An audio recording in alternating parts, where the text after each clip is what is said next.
Bismillahirrahmanirrahim. Assalamualaikum warahmatullahi wabarakatuh. Liridallahu ta'ala bisyiril fatihah. Bismillahirrahmanirrahim. Alhamdulillahirabbil alamin arrahmanirrahim maliki yaumiddin. Iyyaka na'budu wa iyyaka nasta'in ihdinas siratal mustaqim. Siratal ladzina an'amta 'alaihim ghairil maghdubi 'alaihim waladdallin. Amin. Sahabatku, saudaraku, sigar penjalin dimanapun Anda berada, semoga kalian dalam keadaan sehat walafiat, dalam keadaan sadar, dalam keadaan selalu mengikuti kehendak Allah Subhanahu wa taala yang muncul di dalam batinmu. Alhamdulillahirabbil alamin. Kembali saya membuka muzakarah ilmu hakikat, ilmu makrifat saudaraku, yang alhamdulillah di dalam channel Sigar Penjalin ini akan dibahas tentang hakikat-hakikat yang perlu kita tahu supaya kita tidak terjebak di dalam doktrin-doktrin syariat saudaraku. Saudaraku Sigar Penjalin rahimakumullah. Alhamdulillahirabbil alamin. Di malam kesempatan yang berbahagia ini, saya ingin mencoba untuk membahas tentang kajian yang memang tinggal sebentar saudaraku ya. Kita akan membahas di sini tentang masalah kurban. Apa hakikat daripada sejatinya berkurban itu sendiri saudaraku? Baik saudaraku Sigar Penjalin rahimakumullah, mari kita akan ulas sesuai dengan sifat pemahaman hakikat yang akan kita bahas tentang berkurban saudaraku. Baik, kita akan mulai. Bismillahirrahmanirrahim.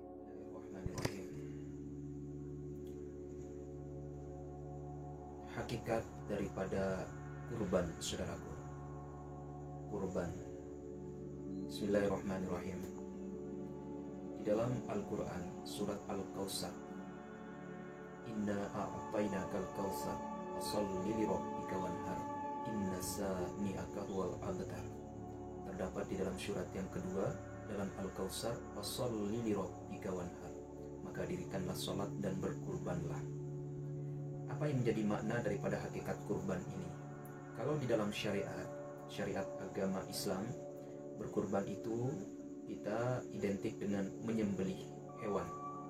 Menyembelih hewan saudara. Seperti hewan yang sudah berumur di sini ya, berumur di atas 2 tahun ya.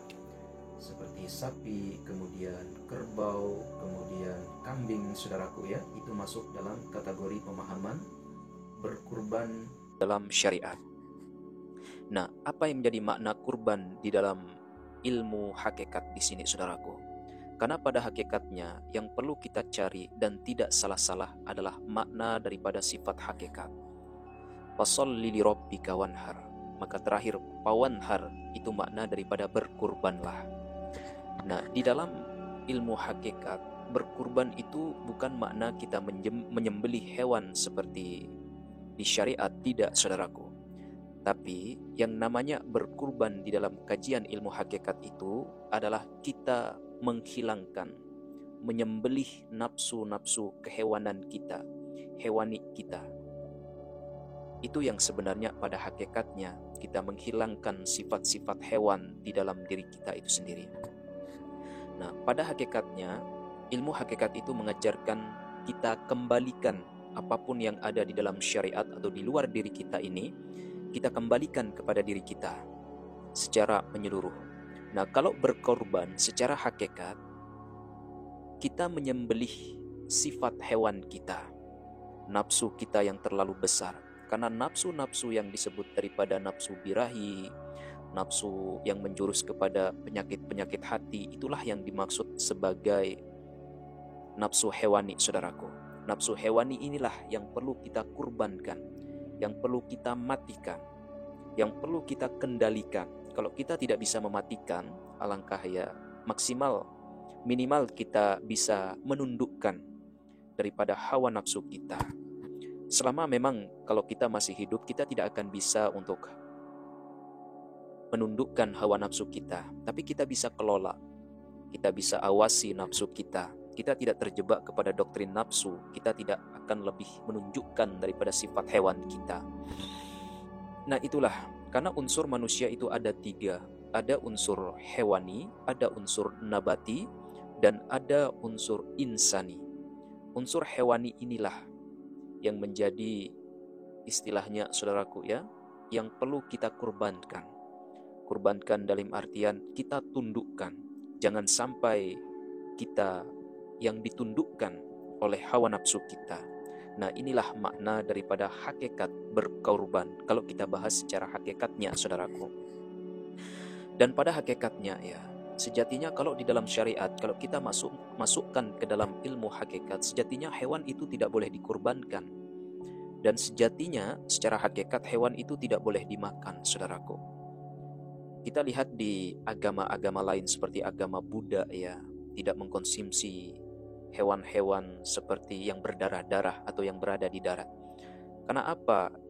Karena mereka itu tahu hakikat berkurban, saudaraku, hakikat untuk menghilangkan hawa nafsu hewani itu.